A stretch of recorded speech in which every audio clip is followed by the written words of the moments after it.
Драги наши слушателки, еве не во уште една епизода од програмата Жени со надеж. Добро ни дојдовте. Поздрав и од мене. Се надевам дека сте добро. Се радуваме што сме повторно заедно. Денес разговараме за згрижувањето на деца. Тема која можеби не е толку честа во нашето секојдневие, но добро е да се позанимаваме со неа, бидејќи е важна. Се согласувам. Мислам дека не знаеме доволно за тоа колку деца растат во услови кои не се нивното биолошко семејство и далеку од нешто што би можело да се нарече оптимално за нивниот раст и развој. Не знам, Нена, дали имаш размислувано за оваа тема, но јас веќе некое време читав и слушав многу во врска со згрижувањето на деца, односно со децата без родителска грижа. Тоа е тема што го крши срцето, а сепак може би не сме размислувале доволно за да се обидеме и ние да направиме нешто како поединци. Да, мислам дека тоа е секако интересна тема и на глобално ниво. Колку и да сметаме дека се тоа е системски решено, никаде не е онака како што навистина би требало да биде. Пристапот кон оваа тема е интересен и различен во различните култури. Например, не знам колку е познато, но секако вреди да се спомне ова. Во муслиманската култура децата се задржуваат во своите проширени семејства, дури кога ќе се случи нивните биолошки родители да немаат можност да се грижат за нив. Значи ги посвојува стрико, вујко, некој од роднините и тука системот нема многу влијание. Интересно. И јас верувам дека Моника ќе ни даде нови сознанија за оваа тема. Едва чекам да ги слушнам сите одговори на прашањата што ги имаме за неа. Така, спремни сме да разгледаме уште една тема од повеќе аспекти, надевајќи се дека со тоа ќе успееме да им помогнеме на нашите слушателки да научат нешто ново, да стекнат поинаков увид и да донесат некои одлуки кои ќе им го променат животот на подобро.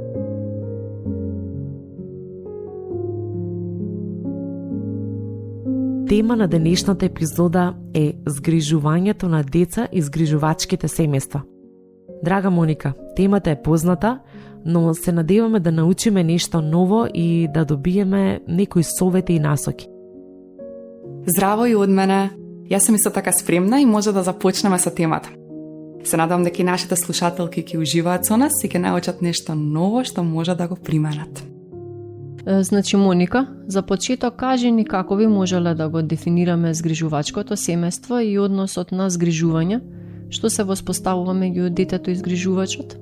Згрижувањето е однос помеѓу дете, згриженик и возрастна личност која се грижи за него, згрижувач. Со воспоставувањето на згрижувањето, детето не го прекинува сродничкиот однос со своето природно семејство. На згрижувачот не му се пренесува родителското право во целост, туку само одредени права и обврски, чување, воспитување, образование, а понекогаш и издружување на детето. Згрижувањето на деца се заоснова со одлука на Центарот за социјална работа. Центарот склучува договор за згрижување со еден член од семејството, односно згрижувачот, и животот на детето во згрижувачкото семејство е под постојан надзор на социјалните работници. Детето се сместува во семејство што е можно поблиску до неговото место на потекло, доколку е можно. Детето треба да се смести во сродно семејство, например, кај роднини. Браќата и сестрите по правило се сместуваат во истото згрижувачко семејство. А во кои случаи се воспоставува однос на згрижување, односно детето се дава на грижа во згрижувачко семејство? Згрижувањето може да се заснова доколку тоа е во најдобар интерес на детето. Органот за старателство мора да ги утврди причините поради кои постои потреба од овој облик на семејна заштита и може да го одбие барањето за згрижување ако процени дека од кои било причини не е корисно за згриженикот. Згрижувањето може да се заоснова само ако детето е малолетно. По исклучок може да продолжи и по полнолетството, а ако детето има пречки во психофизичкиот развој и ако е неспособно да се грижи за себе и за заштитата на своите права. На згрижување може да се даде дете кое нема родителска грижа, како и дете кое е под родителска грижа, но има пречки во психофизичкиот развој или е дете со нарушување во однесувањето. Доколку детето има двајца или само еден родител, за заснување на згрижувањето неопходна е нивна согласност или согласност од старателот, ако не е под родителска грижа. Согласноста од згриженикот се бара само доколку детето е постаро од 10 години и е способно за расудување. Моника, како може некој да стане згрижувач?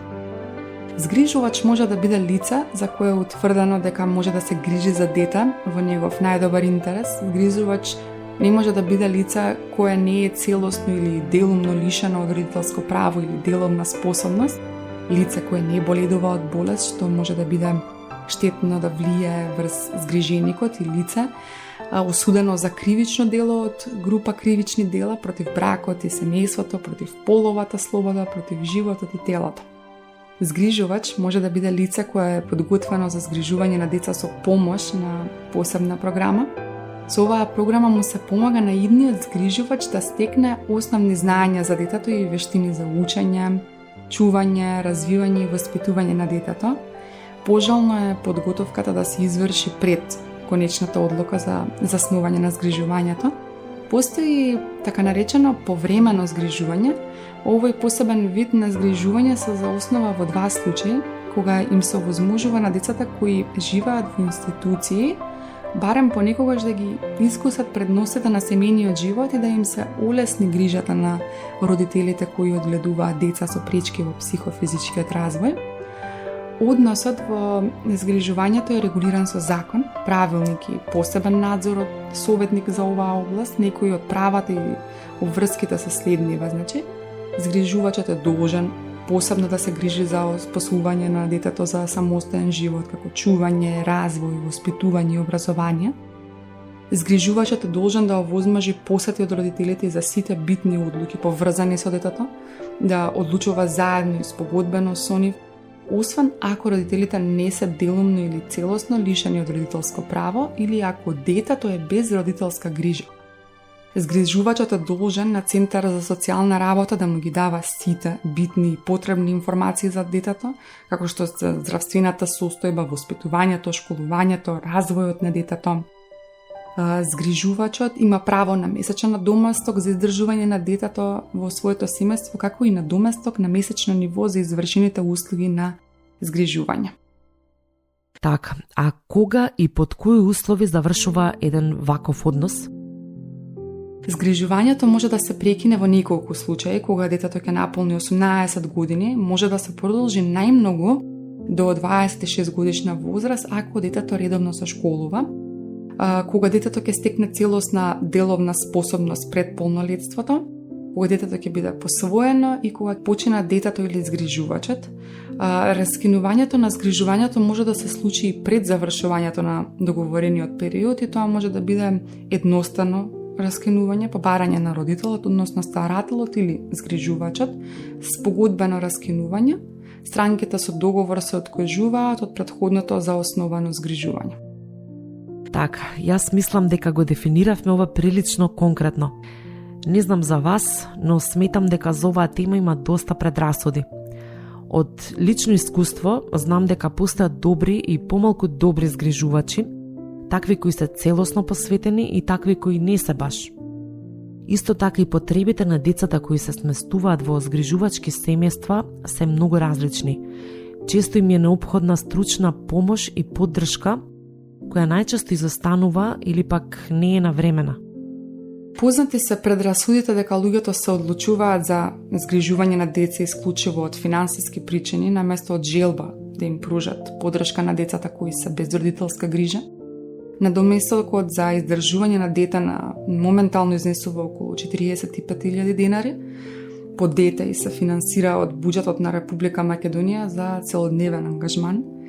Згрижувачите се должни за тој износ материјално да го обезбедат детето, односно младата личност, и да ги надоместат сите трошоци за престојот на детето во семејството. Понекогаш згрижувачите се сметаат за неквалификувани или недоволно подготвени да пружат соодветна нега и поддршка на децата, што доведува до сомнеш во нивните способности. Вистина е дека згрижувачите поминуваат низ многу процеси на селекција од страна на центрите за згрижувачки семејства. Верувањата се дека децата кои се сместени во згрижувачки или институционални установи немаат доволно љубов или поддршка, што може да доведе до чувство на непочитување или запоставеност. Вистината е сосема спротивна зашто зборуваат многу сведоштва на луѓе кои пораснале во згрижувачки семејства, кои денес водат среќни и исполнети животи.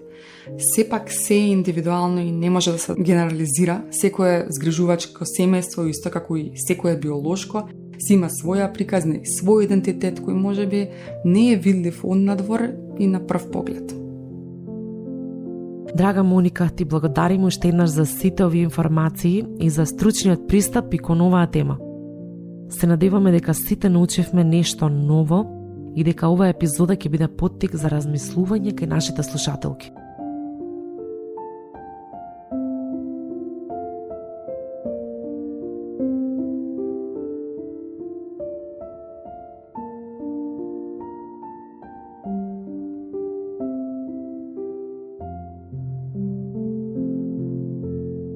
Драги слушателки, денес зборуваме за згрижувањето на деца.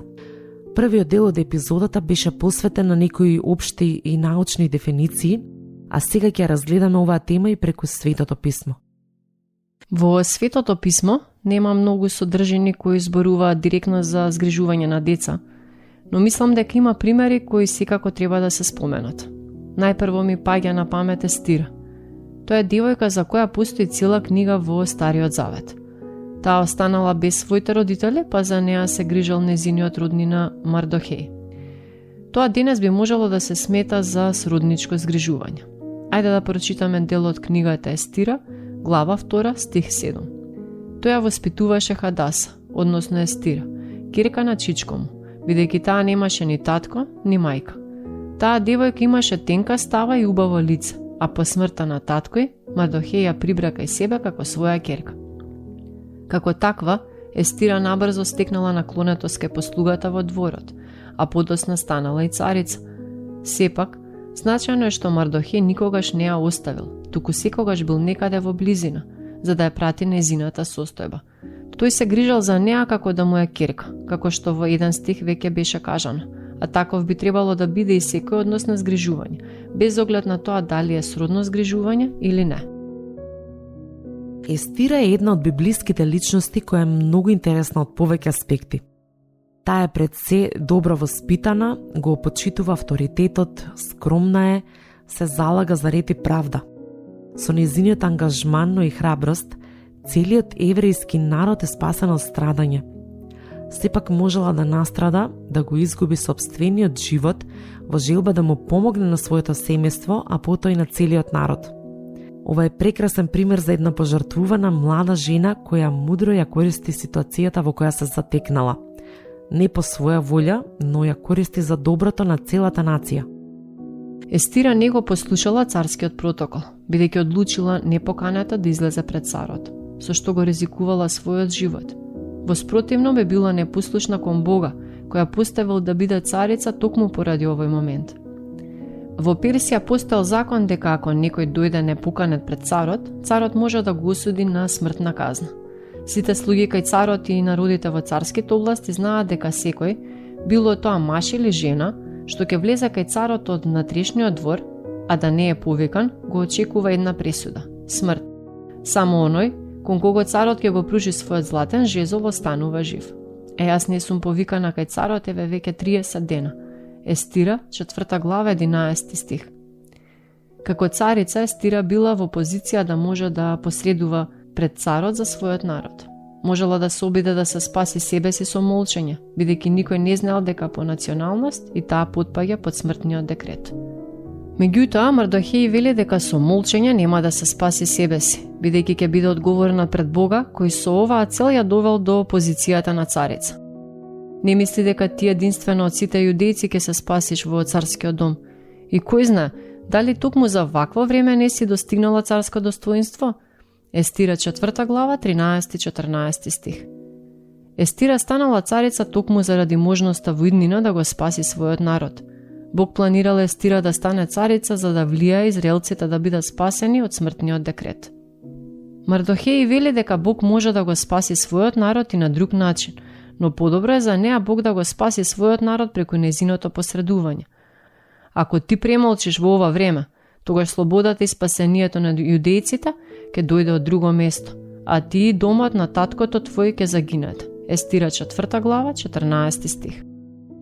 Обстанокот на Божниот народ зависел од послушноста на Естира или непослушноста кон Бог. Таа требала да избере дали да го послуша Бог или царот. Естира одлучила да го послуша Бог, а да не го послуша царот, па излегла непоканата пред царот, со што го ризикувала својот живот. Па тогаш ќе отидам кај царот, иако тоа не е според законот, па ако загинам, нека загинам. Естира 4 глава, 15-16 стих. Царот можел да ја осуди на смрт и затоа што било од еврејско потекло, а тоа го сокрило од него, а веќе постоел смртен декрет и наредби за истребување на народот на кој му припаѓала.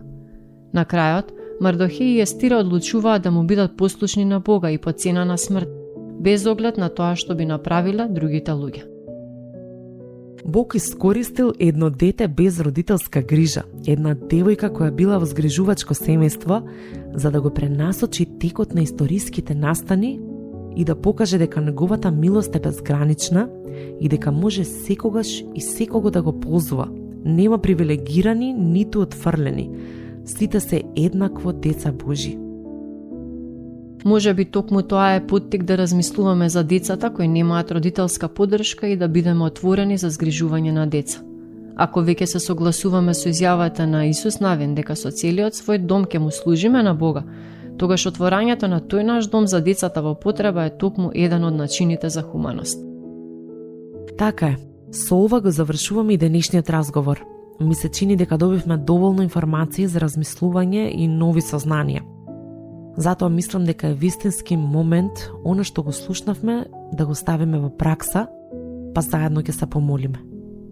Драг наш небесен татко, ти благодариме што ни даваш можност секој ден да учиме од тебе и за тебе. Дај ни мудрост да ги препознаеме децата кои имаат потреба од дом и семејство и да направиме се што можеме за да им помогнеме. Нека се прослави името Твое во името на Исус Христос. Амин.